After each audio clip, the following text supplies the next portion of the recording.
Hey everyone, welcome back to A Potent Dose of Three. This is your girl Linda. This is Kathy. My name is Jasmine. And we're here to bring you that weekly dose. So that dose for this week's episode is Down syndrome, because it is Down Syndrome Awareness Month. So we wanted to talk about it because, as some of you may know, I have a sister with Down syndrome. So we want to bring more awareness to it. According to the Centers for Disease Control and Prevention, approximately 1 in every 772 babies in the United States is born with Down syndrome, making Down syndrome the most common chromosomal condition. About 5,100 babies with Down syndrome are born in the United States each year. So the chances that a baby will be born with Down syndrome increases with the mother's age. One baby out of every 1,000 born to women, I was going to say mother, under age 30, one out of every 400 born to women older than 35, and one baby out of every 60 born to women older than 42. Also, as life expectancy goes, it increased throughout the years. Like in the 1940s, a child with Down syndrome had a life expectancy of 12 years. And nowadays, the life expectancy is up to 80 years.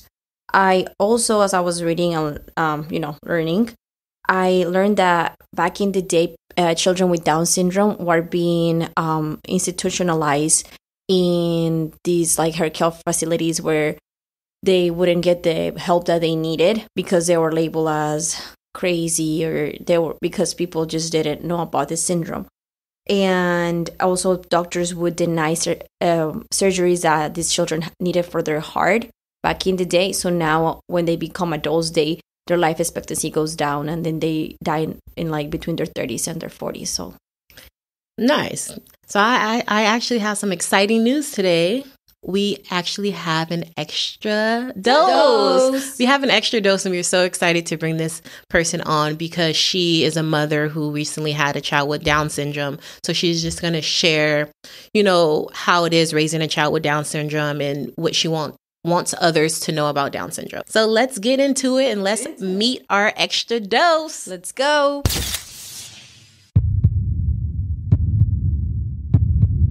So for today's dose, we have Emerald, who will be sharing her experiences and her journey as being a parent with a child with Down syndrome. Hi, Emerald. How are you doing? Hi, Jasmine. I'm good. How are you? I'm good. How are you feeling about this? Honestly, nervous. It's okay. I'm nervous too. It's okay. We're all nervous. We're all nervous. My name is Linda, by the way. I didn't get to introduce myself. My name is Catherine. So, Emerald, how many kids do you have? Oh, too many. No, I have 3. 3. 3. How old are they? I have my son. I had him early, 19. He's 18. And then I can't believe he's 18. That's crazy. Wow. You have a grown-up, basically. That's a grown-up. I'm curious to hear the rest of the ages because I'm like 18. Oh my gosh. I didn't do what everyone else do and let them like grow up together. Well, they're growing up together because they still fight like they're all the same age. Yeah. So my 18-year-old, that's a boy. And then I have an 8-year-old who's going on 18. She's that's my middle child. And then I have Maya, my baby that has Down syndrome, and she just made a year. So they're all 8, 9 years apart. Oh wow. Wow. Yeah, call us crazy. Actually, Maya was a surprise. I think it's pretty cool that we're doing an interview because I was in school for LVN. So I finished my LVN program, and I think all of you guys are in school, right? Yes. That's awesome. I was in school to do my LVN when I got pregnant with Amaya. How far in the program were you in when you got pregnant? I got pregnant in my last term, and she was a surprise. And I was sick as heck. And actually, it was my maternity. Part. Wow. Yeah. And so I was freaking out the whole time, hearing all these things that could happen and being pregnant, and I'm older and I was a high risk. And so everything freaked me out, and I just kind of started blanking out of class. But my goal was to go back for RN, but now, I'm primarily focusing on Maya and her therapy and things like that. And that's awesome because, it does let me kind of give my skills, but I feel like my skills kind of go out the window because it's my baby. And I'm like, oh my gosh, is she okay? That makes sense. That makes sense. How old are you, may I ask? I'm 30. Oh, so me and Josh are about almost 20 years apart. He just made 18, so I'll be 38 at the end of this year. I always have to do that. Okay. Yeah. So 38 years young. That's right. So at what stage of your pregnancy did you find out that your child had Down syndrome?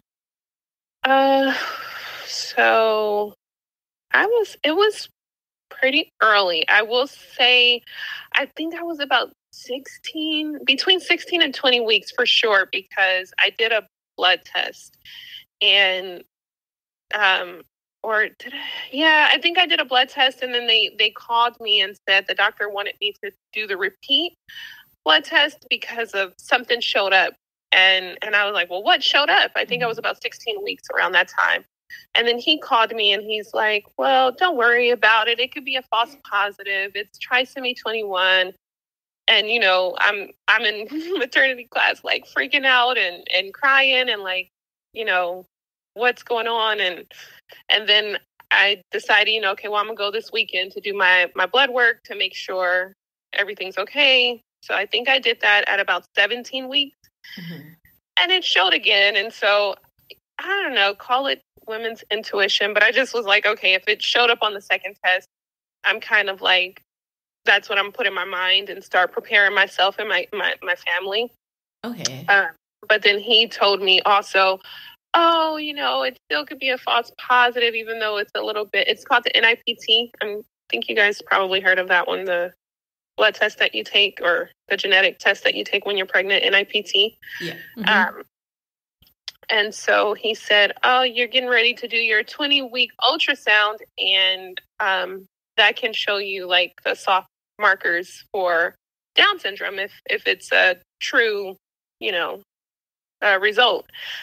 And I was just like, whatever. I'm not, I'm whatever. It's okay. I'm not going to, even though each stage was super emotional. So I went to do the ultrasound, cried the whole time in there. And the doctor came in and she was like, well, we didn't see anything.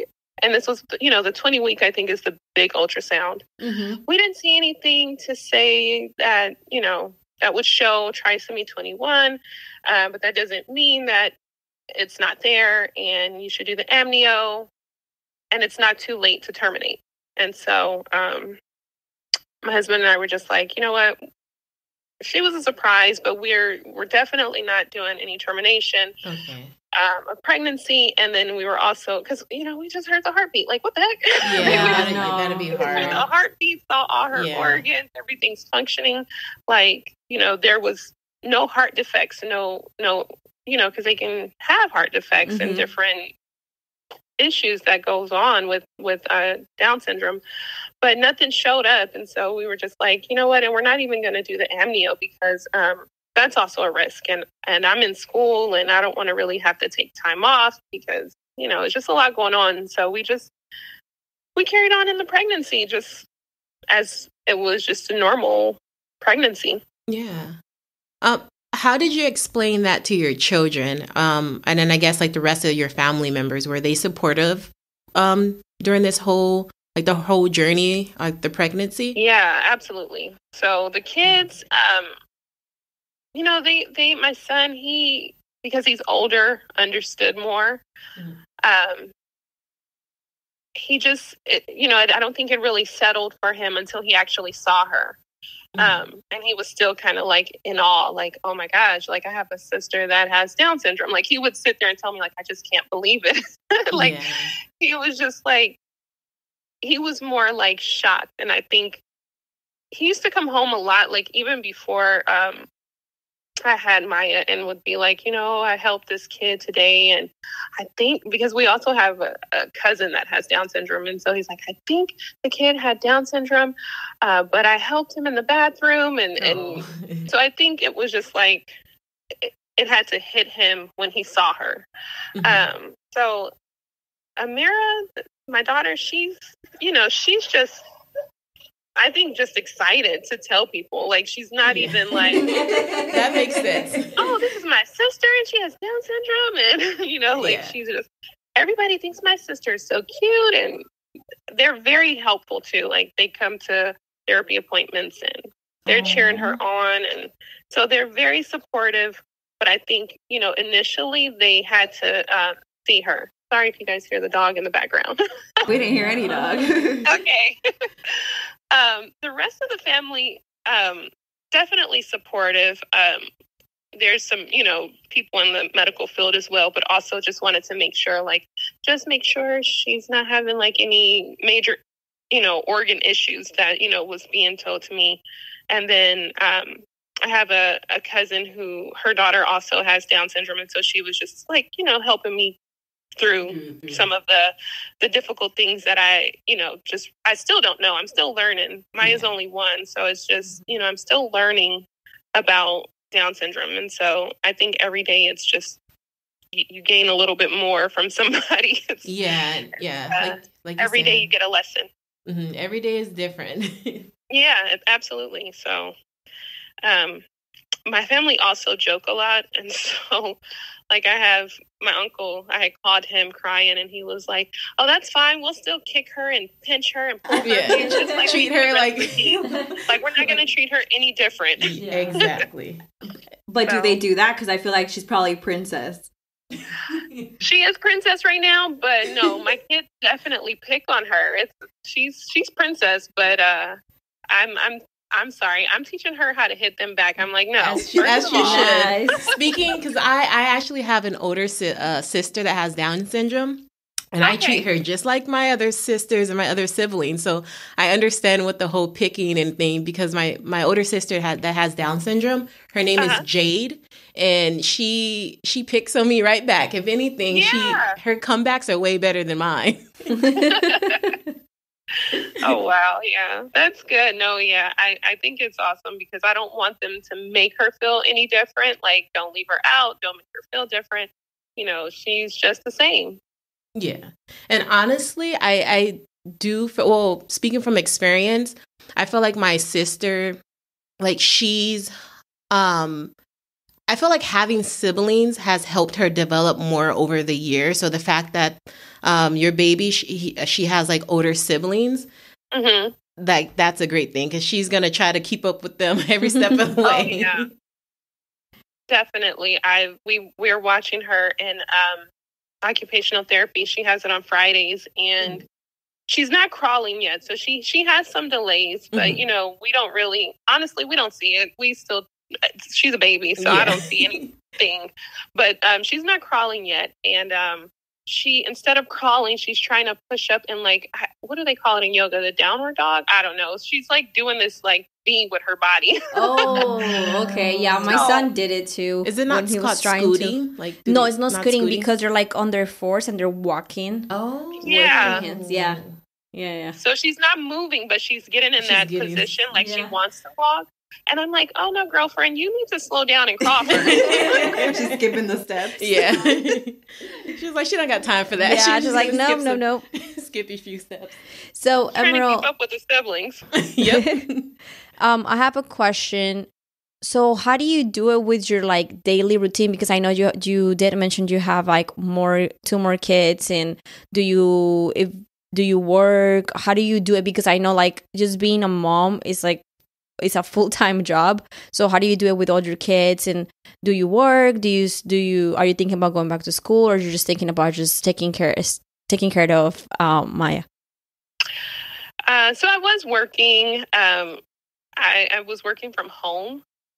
It's tough. I will say that because you're trying to manage the appointments. Everything is kind of, and I mean, I don't think it's not doable, but it is tough. So my oldest, he just graduated high school, but luckily my in-laws were able to step in and help me get him to school and to his little part-time job.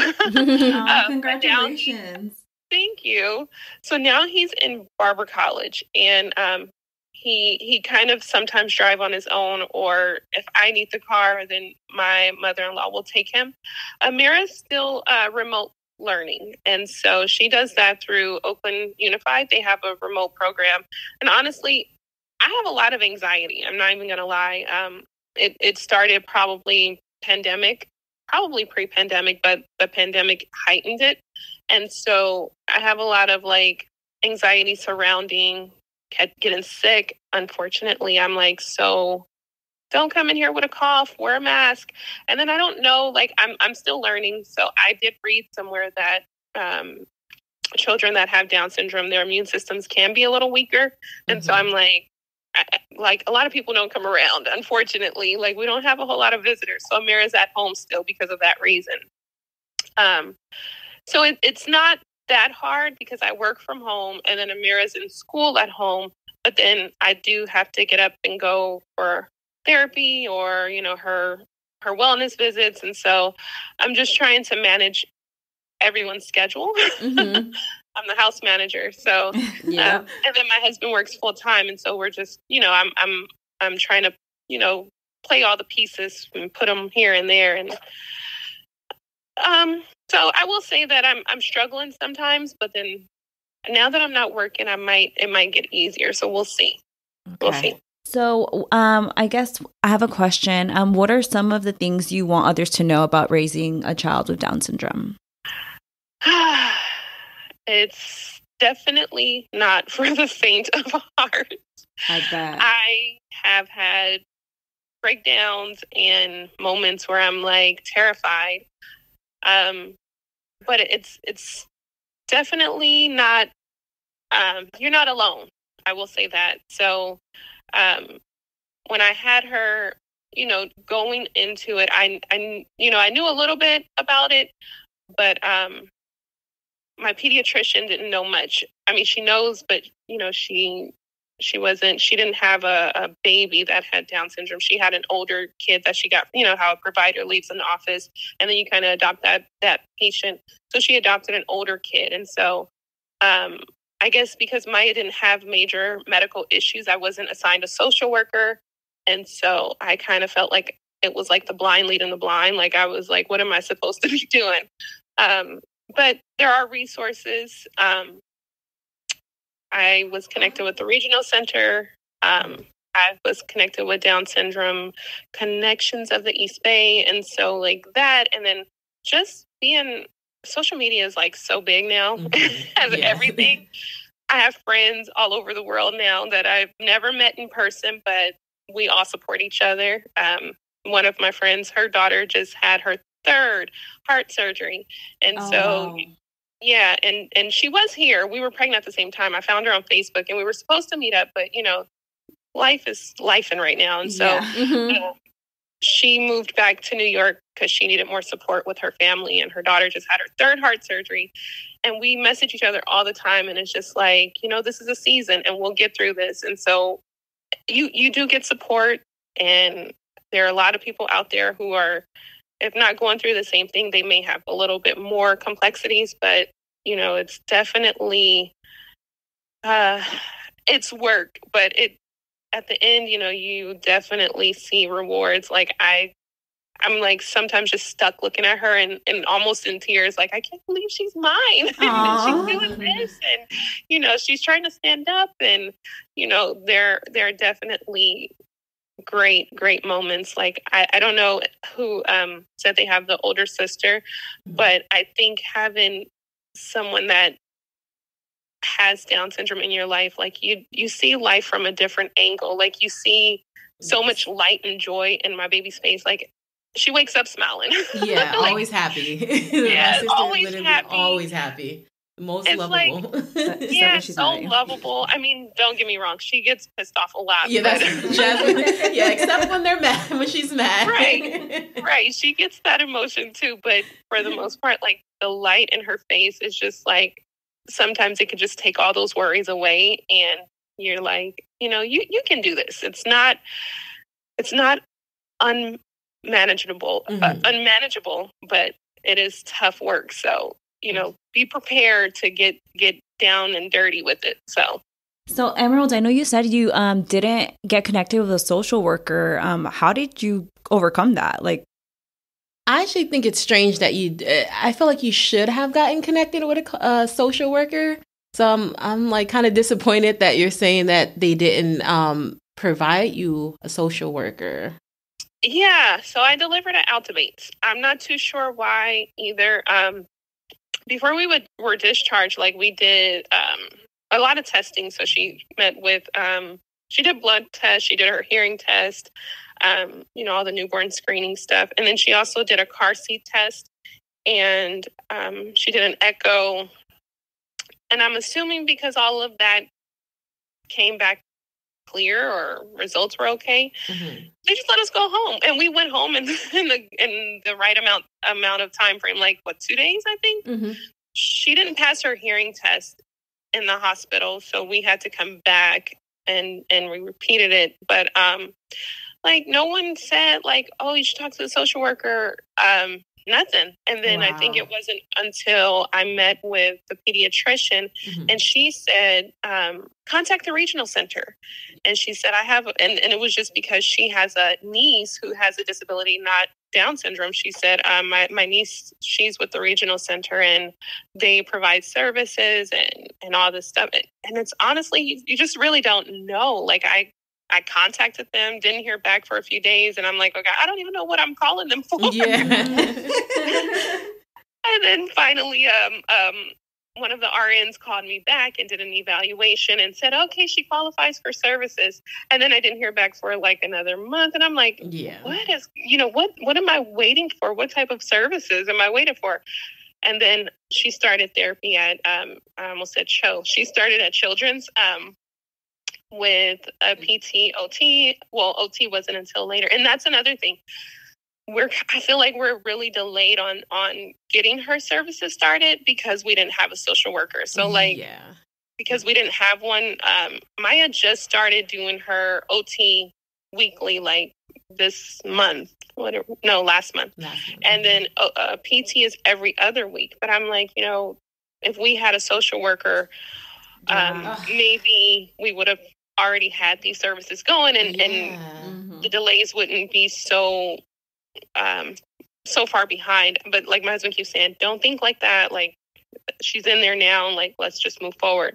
But she's also not eating like foods yet. She has like a sensory, I think, issue. So her delay with eating is about 8 months. She's still breastfed all day. Like she's milking me dry. Oh my goodness. She's like, she wants the liquid gold.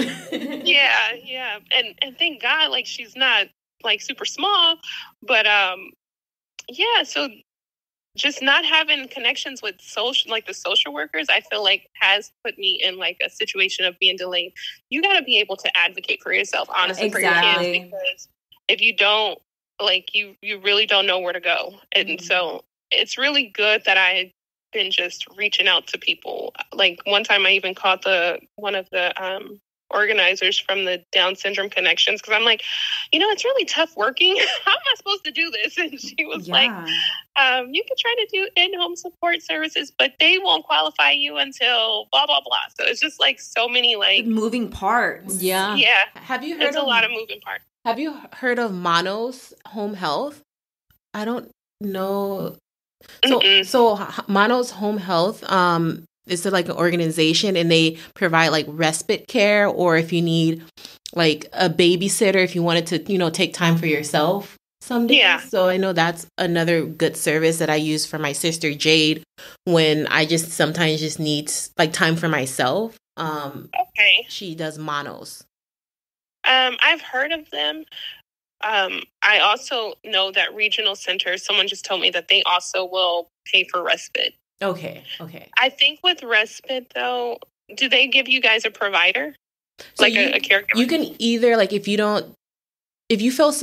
have someone in mind that's more comfortable, you can go with someone you know personally, or they can provide you with someone. Okay, yeah, because I think that's what also with the regional center, like I can choose someone to I have a train question. to do it. What's respite? If you like need like a break, or if you need like time for yourself, just like respite care. I don't know. I was like, is there another better way to explain it? I guess it's like someone who can take care of your child, like your disabled child, if you're not, well, you're able to, but like almost like a nanny, right? Like, but it's like for disabled people. Got it. Okay. Yeah. They'll like come in, and like for my sister, they may come in, take her grocery shopping or do something with her. So why I'll go out to do something. Oh, okay. Oh, Yeah. Yeah. And then they pay that person. Yes. Oh, wow. Yep. Well, good to know. I'm wondering if other listeners are gonna, learn about these resources. Yeah. How old is Jade? Can I ask Yeah, a question? she's 36 and she is Oh, a wow. diva. Oh my goodness. But she plays people. Yeah. Yeah, that's one thing with me. I feel like if a person approaches me and they don't know much about Down syndrome, they'll like look at her and just look at her and say like she has a disability and not realize that she's more than just having Down syndrome. So what Right. Jade would do, like she knows, she's I call her She's like smart. I call her a con artist because when she meets new people, she'll pretend that she can't do certain things. She'll have a person go make her dinner, her food, but she knows how to do all of that herself. Right. She's like, but I'm going to use you to do it for now. Pretty much. I love that. Oh my goodness. But yeah, she's great. And yeah, for me, I take her to the club with me because she loves dancing. Oh yeah, we've gone to the club with her. We take her gosh. everywhere. Oh, I love that. Yeah, she's something love else. We went to a trivia night and she made us win. She got us the last point in the contest and we won. Oh my goodness. Nice. I love that. And she stays with you? Yeah, so I take care. So my mom passed away maybe 12 years ago. So the last 3 years I've been taking like full responsibility of Jade. So we live together. Yeah, we live together. I keep her busy. She's like in a day program, which has helped me a lot because that allows me to go to school. So while she's at her day program from maybe 8 to 4, I'm like in school doing what I need to do as well. Yeah, I really love that. I talk to my kids all the time about that, about, if mom and dad go, I just really hope and pray that you guys will step up and be there for her. And my son is just like, Mom, you don't even have to ask me. He's like, like it's done. Yeah. Yeah, that's the same conversation my mom had with us growing up as well. Yeah. Yeah. Yeah, it's hard, but it's honestly, it's a realistic thing. Like I have hypertension also, so my pregnancy was high risk. And so, just growing up, I have 2 aunts who passed away early from heart attacks and strokes. And they were like, I don't even think they're in their 50s yet. But I always just, genetics, unfortunately, have gotten me, and I'm on like amlodipine. I'm like giving you guys my whole medical history. But it's a real conversation that I think now that I have Maya, I had to have it with my kids. Like it pushed me to say that sooner than later with my kids. Like, make sure you guys take care of each other. And even like, so me and my sister are super close. She has 4 kids now, and she got pregnant surprisingly the same time as I did. And wow. Nice. She laughed at me. So then God said, don't laugh. So now you're pregnant too. And so, and so she has a baby as well. But then I, like, right after I had her, I was just riding around. I saw an older woman with Down syndrome, and the parent was older, and they were walking in Alameda. And I just broke down, and I was just like, what's going to happen? And then my sister, she's just like, they're all going to make sure she's good. All of them, the cousins, her siblings, they're all, because we kind of raise our kids to kind of be like siblings. So, I love that. Yeah, that's amazing. And so, we're just like, they're all going to make sure that Maya's good. And She's so, okay, yeah. Sounds like she has a whole village behind her. Yes. Yeah, absolutely. And that's also with like the resources that I was saying, like Down Syndrome Connections of the East Bay. Like they do groups, like meetups and stuff. And recently they had one for like the mixed families of the East Bay, mixed and black brown mixed families. And so we went and met some people, and it was pretty chill. So I keep in contact with them as well. So just making sure that I can build that village for her. Because I really, really love that you have Jade. That's amazing. Yeah. And I can't wait to see or hear about Maya in the future, because like I said, Jade, like, she's my sister. We do everything together for the most part. So I know probably like your 6-year-old, they'll probably be in the club together. Probably. They are a mess already. My 8-year-old, she keeps coming into my room to sleep, and the baby's in there. And I'm like, go to bed. And then I see Maya sit up, and she'll look over at her, and she just like cracking up laughing. I'm like, no. It is bedtime, sweetheart. Like, it is fun time. Yeah. All night. I love that. Yeah. So what has been the most rewarding for you now that you have, like, because I know when you have a kid, it's always like rewarding to like bring life into this world, because it happened to me when I have my kid. But well, for you, like raising Maya, what has been most rewarding that you're like, yes, I'm doing it right? Like, because I feel like always as a parent, you always worry, like, I hope I'm doing the right thing for my kid, or I hope I'm raising him or her right. So, I think it's just seeing it. It's so, I don't know if it's, no, it's not. I was going to say, I don't know if it's cliche, but everyone says it, like, every little milestone, you're going to celebrate it. And so like literally everything she does, I'm celebrating. So I'm just like, oh my gosh, look at, she shook her head. Look at, she got up. As you should. I'm clapping for everything. And now she's clapping. So, just giving her like, just making sure that she knows, like, we're here, we support you, we're celebrating you, and she's picking that up. She knows that she's loved, and you can tell that she knows she's loved. Like, she's very like engaging with us, and so I know, like, sometimes, like, she's in her own world, and the pediatrician did tell me, like, sometimes she's going to be off in her own world, and she is, but for the most part, like, I see her engaging, like, I'm a part of this family. I'm here. And you can just see that she knows, like, she knows us. And I think for the most part, that's most rewarding, because it's like, you don't know what to expect when you have a child that has Down syndrome, but just being able to know that, we've given her so much love that she's like, I'm a part of this family, and I'm clapping and singing and dancing just with everybody else. And it just shows, like, on her face and how much she's, like, developed so far. I love that about her. Oh. And I bet she loves all the attention. She does. She's so, like, spoiled, and you can tell, like, she likes to get her way, and if she doesn't, she kind of gives us, like, an attitude. She's been throwing her hands up, kind of like, what, like, and I'm like, excuse me, like, you're only a year.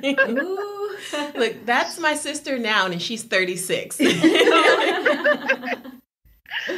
Yeah, she also throws her head back when she's mad, and I'm like, where do you get this attitude from? Like, like, I understand that, because the comment of you saying, she's loved and she knows she's loved, and that's the same with my sister. I'll come across family members, and I'll, like, introduce myself, and sometimes they'll say, like, oh, who are you? And I'm like, and I'll have to say, oh, I'm Jade's sister. So everyone knows Jade, and they kind of forget about me. And even with my nephew, who's 5, I'll go to his house to visit my sister. And sometimes Jade is at her program, so Jade is not with me. He'll barely say hi to me and says, oh, where's Jade? Where's Jade? Right. It's like, oh, forget about you. Yeah, forget about me. Yeah, it's all about Jade. Maya's definitely the star of the show for now. Like, everyone's calling so my sister and my dad moved to Texas recently, and then my FaceTimes are for her. And I'm like, you know what? She needs her own phone. Quit calling me and asking, where's Maya? Oh, yeah, she definitely needs her own phone. So is there anything else that you would like to talk about, or just would want others to know? I think I would just probably say, like, especially to, like, expectant moms, like, stay off of Google. No. And Reddit. No. And just trust the process. It is scary, but at the end of the day, you get this amazing little human that you're going to be able to show the world to, and it's a different world because I have I used to always tell people I don't have a favorite kid. I have my favorite son and my favorite daughter. But now, it's like we're seeing the world differently, even though she's a girl. It's through a different perspective of how we're seeing the world and doing the world, actually. Like we're living life differently with Maya. And it's not, yes, it's scary, but it's so much like joy to just watch her. And I don't think I think you become a better person. I feel like I feel like we're becoming better people because we appreciate the little things, Mm-hmm. It's like you stop and you kind of just, how you're so busy on the go. You're able to slow down life a little bit and just be like, oh, okay, now and just that's what I was going to say. Even just like I told my husband, you don't realize that when kids are banging toys, that's a milestone. That's something that they should be doing at a certain age. And the fact that my daughter's doing it, I'm like, yeah, make all the noise. You don't want kids to be making noise, but I'm like, celebrate every moment. Yeah, you appreciate even the little things even more. So it may be scary, but it's joy in everything that this little human will bring to you. I mean, just, trust the process. Trust the process. That's amazing insight. Yeah. I don't know if it was the same for you because I know times changed. I'm sorry, can you repeat that? Yeah. So I was saying I don't know if it was a similar situation to you, but I know when my mom was pregnant with my sister, the doctors would basically just say the negative things of what my sister wouldn't be able to do, saying my sister would never talk, she would never walk, she would always need some type of help. So I felt what my sister was complete opposite because, we treat her just like any other kid.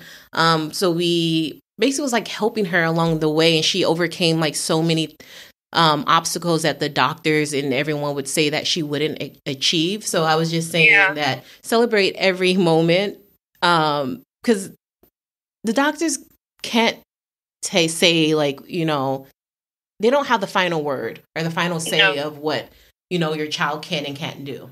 Right. And you know what? There's so many shows out now too that I think that's how previously medical professionals used to be. I mean, I know some people the doctor who read my ultrasound and told me I still had time to terminate, girl, bye. But but I think because we've come so far along in the medical field, a lot of the doctors, they were more understanding. No That's one good. said anything of that to me. My pediatrician is always oh, she's going to be fine, and we can do this, and we can do that, and we can do speech therapy. I love that. I love to hear that. Yes. That's what you need, too. Yeah. Mm-hmm. Yeah. And she's, always saying her other child that comes in with Down syndrome, they are doing, X, Y, and Z, playing the piano and just always giving me good reports to kind of not break my spirit. Because initially, I'm not even going to lie, I went into the pediatrician office every other week crying about stuff that I just was what is this? Why? Is this because of Down syndrome or is this because she's a baby? And I'm just freaking out. Yeah. But it definitely has changed. And I don't know if you guys heard, Netflix got a show called Down for Love. Yes. Did you guys watch that? Yeah. We watched it. But there was also another family and their son. They also had got the same prognosis. Oh yeah, this baby will never do X, Y, and Z. And I didn't get any of that from any of the doctors that I had saw. Okay, I love to hear that because with my mom that was not the case. Yeah, definitely different outlook on. And I know that they've been saying even I guess the life expectancy of someone with Down syndrome has gotten it's gotten, what is it? They have more it's greater now because of the more knowledge they have about Down syndrome. So Yeah. And the treatment that they give them as well, because back then they used to put them in like institutions and really didn't care for them at all. Or they would deny treatment for them because of Down syndrome. Like they will refuse doing surgeries or giving them that help because of Down syndrome. So I'm happy to hear that they instead of like bringing you down, they lift you up. Right. Because I could only imagine like being pregnant and listening all these negative like things to say, but instead you got like positive, which is it's great. And to be honest, like when you were explaining like your pregnancy, I went through a roller coaster with you as you were explaining it, so I could only imagine what you were feeling like. Yeah, it was hard, and the pregnancy itself, like. Yeah, that was an emotional journey too. And I like towards the end was always getting ultrasounds, and then my fluids were high, and just that was a roller coaster too. But I'm so glad it's over. I'm so glad that part's over. But I also wanted to say too, Children's also have a clinic that is specifically for children that have Down syndrome, and I saw them once. But the provider that my pediatrician wanted us to see, she was out on maternity leave herself. From what I hear, I'm like, I don't know if it's rumor, but from what I hear, her sister has Down syndrome. And so she decided to go into that field to specialize in it. Oh my gosh, the wait list is crazy. Like I was booked last August after Amaya was born. I was booked for this August. And then we finally saw the clinic, and it wasn't the doctor that my pediatrician wanted me to see. So we rescheduled also. Well, we have our follow-up in December. But wow, that's also a very good resource. Like, I don't know if you guys are going to plug these things in. Regional Center. Charlie's clinic is the one at Children's. But their wait list is crazy. So, yeah, if anybody... We'll definitely plug that information in. It's funny because I already have that information written on the side, so I can add later. But I'm glad that you brought it up in the episode. The doctor's name is Noemi Spinazzi, I think, and so she's highly, highly recommended. Another mom that I met, her daughter also sees Dr. Spinazzi, and they moved to San Diego, but she loved her. I only heard good things about her. So we meet her in December. I'll let you guys know how I go. Okay, definitely let us know. And so is your baby, was the baby born in August? Yeah, her birthday was August 23rd. So. Okay, I asked because my sister's birthday is August 27th. I was like, oh, August babies. Yeah. Yeah, that's so cool. I would love to see her. I would love to meet her. I also have a cousin that has Down syndrome, and she's super feisty as well. But I'm just like, what is up with all these twos? Is it a girl thing? I don't. Yeah, Jade is feisty. She's feisty, and one thing she is about her man. So she's always had a boyfriend and everything. So be aware. Oh my gosh, she had a boyfriend. Oh my gosh, see, my husband and my son are just like, heck no. And then I told my son about the show Down for Love, and I was like, I don't know what you thinking. I'm about to get her village going now because I'm going to be like, oh yeah, she actually does have a boyfriend lined up, but no, she may not even need your help. She's going to have 5 of them at the same time. Well, the family we met at the Down syndrome, it was for the mixed and Black families. There was a boy there that was super handsome, and his dad was like, oh yeah, you got 2 daughters? I'm gonna have to show my son. And my husband was like, nah, bro, you can have only one of my girls. Just one. So yeah. But yeah, trust me, the families I've been, we gotta, and I told my husband, we also gotta, make sure we keep in touch with the family. So we're gonna have to make sure that these things are going right. Yes, for sure. I know you're also on TikTok a lot. I don't know if you ever came across a TikTok. Their name is Ollie, and I forgot the mom's name, but the girl name is Ollie and something, and her handle is up syndrome queen _. Oh, I think I've seen her on Instagram. Are they Hispanic? Yes. Yeah, I follow them on Instagram. I love her. Yes, they're so cute. Yeah, I'm like, I've been thinking about starting a page, but then I'm like, I don't know, like, is that like exploitation of my baby? I don't know. I don't know. We'll see. I haven't fully thought about like what my content would be, so we'll see. Yeah, it's so cute. Sounds good. Yeah, we want to thank you so much for coming on. Thank you, show. Emerald, for honestly, I know you were nervous, but thank you for being brave and sharing your journey and sharing your experiences, because I hope that this can reach somebody who, you know, can use the information you provided and the guidance that you provided to hopefully help them navigate their path. Yeah, thank you absolutely. for giving us time of your day, because we know you're really busy. So we really appreciate that you took time out of your busy day to educate probably some listeners that they don't know, or they're going through the same thing and they don't know about the resources and, you know, all the information. Yeah, thank you guys. Thank you for making me feel comfortable. I was nervous, but I appreciate that. And keep in touch. I really love I love this little interview. Thank you guys. Thank you guys for listening. I hope you guys learned some new resources, especially for people that are raising kids with Down syndrome, and also learn that you guys are not alone. You guys could connect with others through social media. And I just hope this episode was helpful for somebody out there. Yeah, thank you for your support. If there are any other topics you want to hear about, let us know. Don't forget to follow us on Instagram at apotentdoseof3. And you can email us with topics or questions at apotentdoseof3@gmail.com. You can also follow me at Linda the FNPE. Thank you guys so much for listening. Thank you. Until next time. Bye.